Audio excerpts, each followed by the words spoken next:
Sub station के प्रांगण में उपस्थित आदरणीय अतिथि महोदय, my seniors, colleagues, juniors, and everyone. First of all, I would like to wish you a very very happy Independence Day. मैं ज्योतिराज आप सभी को स्वतंत्रता दिवस की हार्दिक शुभकामनाएं देता हूं।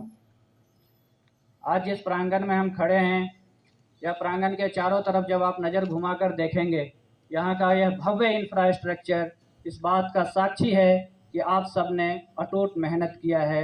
आप सब ने बहुत मेहनत किया है, बहुत साहस और हिम्मत का काम दिखाया है, जिसके कारण आज इतना बड़ा इमारत यहाँ पर खड़ा है। मैं उस वक्त नहीं था, पर जो मैं देखता हूँ वह देखकर आज मैं बोलने के लिए मजबूर हूँ कि your tireless and effort and complete hard working is incredible. Completely अविश्वसनीय है जितना मेहनत आप लोगों ने जो कंट्रीब्यूशन दिया है for the growth of the company, बहुत ही सराहनीय है। इसके लिए पूरा कंटिन्यूम ग्रुप के लिए एक जोरदार तालियां होनी चाहिए। यूँ तो आज का दिन उन सभी वीर पुरुषों और शहीदों को याद करने का दिन है जिन्होंने हमें आज़ादी दिलाया और जिसके लिए आज हम हर 15 अगस्त को इस दिन यह त्यौहार मना रहे हैं, यह उत्सव मना रहे हैं। परंतु उनके साथ साथ हमें उन्हें भी याद करना चाहिए जिन्होंने आज़ादी के बाद से हमारे देश को आगे ले जाने का निरंतर काम किया, चाहे वो एपीजे अब्दुल कलाम आज़ाद हों या आज के नरेंद्र मोदी हों। दोनों ने देश को एक ऊंचाई तक पहुंचाया है, एक नए पराकाष्ठा तक पहुंचाया है, जो कि सराहनीय है। आज हिंदुस्तान का डंका संपूर्ण विश्व में बज रहा है। थोड़ा बहुत निराशा देश में यह देखकर होता है कि जिधर भी जाइए हमें लाइन ही लाइन नज़र आता है, चाहे बस में जाएं, ट्रेन में जाएं, स्कूल में जाएं, हॉस्पिटल में जाएं, एवरीवेयर। पर हम इसके लिए भी सरकार को ही दोषी ठहराते हैं। मैं यह नहीं जानता कि यह काम कब होगा, कैसे होगा, परंतु बेहतर है कि हम दूसरे के तरफ उंगली दिखाने से पहले उंगली को अपनी तरफ घुमा लें। यदि हमने अपने में दोष देखना जिस दिन से चालू कर दिया ना, उस दिन से हमें किसी से कोई शिकायत नहीं रहेगी।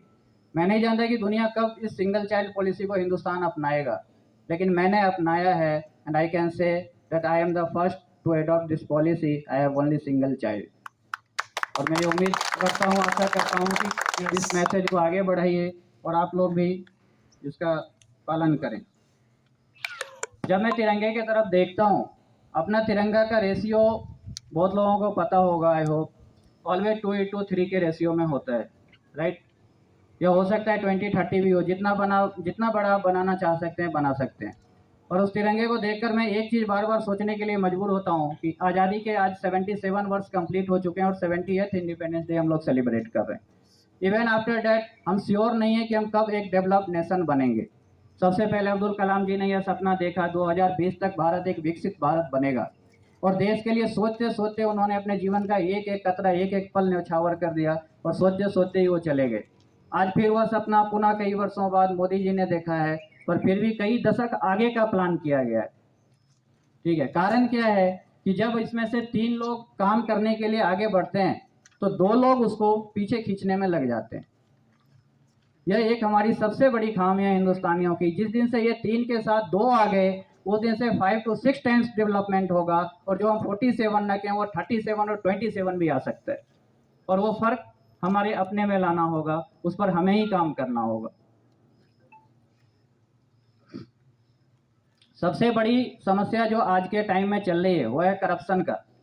चाहे आप किसी भी डिपार्टमेंट में देख लें, पॉलिटिक्स में देख लें, एजुकेशन में देख लें, मेडिकल में देख लें, रेलवे में देख लें, डिफेंस में देख लें, सब जगह करप्शन अपनी बहुत गहराई से जड़ जमा चुका है। और फर्क यह है कि पहले हमें गलत चीज़ों में थोड़ा शर्म आता था। एक प्रिंसिपल जी का जब मैंने इंटरव्यू लिया था तो करीब 25-30 क्वेश्चन मैंने उनसे पूछे थे। बोले सर आपने इतना जर्नी किया हिंदुस्तान का एजुकेशन सेक्टर में, स्पेशली आज वो डायरेक्टर हैं भावनगर में अच्छे स्कूल में, क्या अंतर पाया? उन्होंने एक बहुत बड़ी बात मुझसे बोला कि पहले बच्चे जो ट्यूशन पढ़ने जाते थे वो एक सेम फील करते थे, शर्म महसूस करते थे कि शायद हम स्कूल में इतने सक्षम नहीं है पढ़ने में, इसलिए मुझे ट्यूशन की सहायता लेना पड़ रहा है। ये चीज़ है, आज उसको लोगों ने स्टेटस ऑफ लाइफ से जोड़ दिया है। ट्यूशन तो जाना ही जाना है, मैंडेटरी कर दिया है। ठीक है, स्कूल में पढ़ें ना पढ़ें, इसलिए स्कूल का एजुकेशन, शिक्षक भी भ्रष्टाचार में काफ़ी लिप्त होते जा रहे हैं। ज़्यादा मेहनत ना करना पड़े इसलिए बच्चों को क्वेश्चन दे देते, क्लास में कम पढ़ाते ताकि बच्चे आकर के पढ़ें, उनसे ट्यूशन पढ़ें, उनका भी फ़ायदा हो। यह चीज़ें जो चल रही है, मैं तो जहाँ तक मानता हूँ कि देश के लिए अत्यंत घातक है। बच्चे को हम किस नज़र से देखते हैं वो तो नहीं पता, लेकिन मैं जहाँ तक देखता हूँ, मुझे लगता है कि they are the national product, वो भविष्य हैं। और इतना कह सकता हूँ कि I can say with full assurance, if the national product will be defective, the entire nation will be defective. So before it's too late, we must awake. ज़्यादा देर हो जाए उससे पहले हमें जगना चाहिए। बच्चों के अंदर हमें मोरल वैल्यूज डालने चाहिए। और मोरल वैल्यूज की बात करूं तो मोरल वैल्यूज का मेरा सबसे पहला पॉइंट यही रहेगा, करप्शन, जो चीज़ें हम भी कॉरपोरेट सेक्टर में हैं, सभी जानते हैं कि भ्रष्टाचार क्या है। बहुत लोग करते भी होंगे, बहुत को पता भी होगा, बहुत नहीं भी करते हैं। सारे तरह के लोग हैं, अच्छी बात है। लेकिन जिन चीज़ों को हमें 0 पर रखना चाहिए उन्हें मैंने 100% पे रखा है, और जिन चीज़ों को हमें 100% पे रखना चाहिए उसे हमने 0% पर रखा है। क्यों? क्योंकि वैल्यू ऑफ ह्यूमन लाइफ नहीं है। हिंदुस्तान में कोई मरा तो क्या, जिया तो क्या, किसी को कोई फर्क नहीं पड़ता। इसलिए हमने सेफ्टी को 0 कर दिया है। यदि आपने मुंह खोल दिया तो आपको 0 कर दिया जाएगा। हम आज इस रास्ते पर चल रहे हैं, जो कि एक अत्यंत ही चिंताजनक दृश्य है।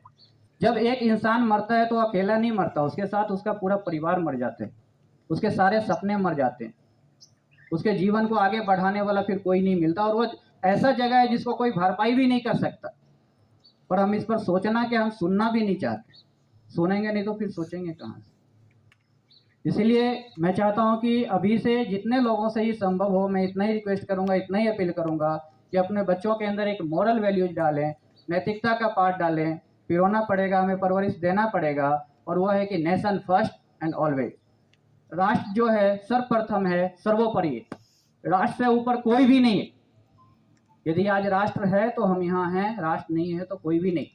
उदाहरण के तौर पर यदि हिंदुस्तान, आज हम दक्षिण एशिया में रह रहे हैं, चारों तरफ यदि अपने तरफ नज़र घुमाकर देखिए, पाकिस्तान से लेके, श्रीलंका से लेके, बांग्लादेश से लेके, म्यांमार तक, इवन नेपाल तक, सब गृह युद्ध में उलझ करके अपना विनाश के कगार पर खड़े हैं। यदि अब भी हम नहीं जगे तो शायद बहुत देर हो जाएगी। जरूरी नहीं कि हिंदुस्तान का फौजी ही हमें सुरक्षित रखे, वो अपना धर्म निभा रहा है, वो अपना कर्म कर रहा है, लेकिन हमें भी देश के अंदर काम करना पड़ेगा। क्योंकि आजकल देश के बाहरी तत्वों से ज़्यादा घातक देश के अंदर के तत्व हैं। उसके लिए हमें जगना पड़ेगा। अपने बच्चों को अच्छा ट्रेनिंग दें, अच्छी शिक्षा दें। उन्हें सबसे पहले तो आत्मरक्षा का शिक्षा दें। जितना हो सकता है उन्हें मार्शल आर्ट सिखाने के लिए, स्पेशली बेटियों को आत्मसम्मान, आत्मरक्षा के लिए जो भी एनसीसी ज्वाइन कराइए, और इस तरह से तैयार कीजिए कि कल हिंदुस्तान में यदि कोई गृह युद्ध छिड़ता है तो उसके लिए हम तैयार रहें, उससे डरे नहीं, उससे भागे नहीं, और अपने देश को बचा सकें, अपने देश की रक्षा कर सकें। और निराला जी के शब्दों में यदि कहूँ तो देश के लिए सिर्फ इतना कहूँगा कि जो भरा नहीं है भावों से बहती जिसमें रसधार नहीं, जो भरा नहीं है भावों से बहती जिसमें रसधार नहीं, वो हृदय नहीं है, पत्थर है जिसमें स्वदेश का प्यार नहीं। Thank you so much.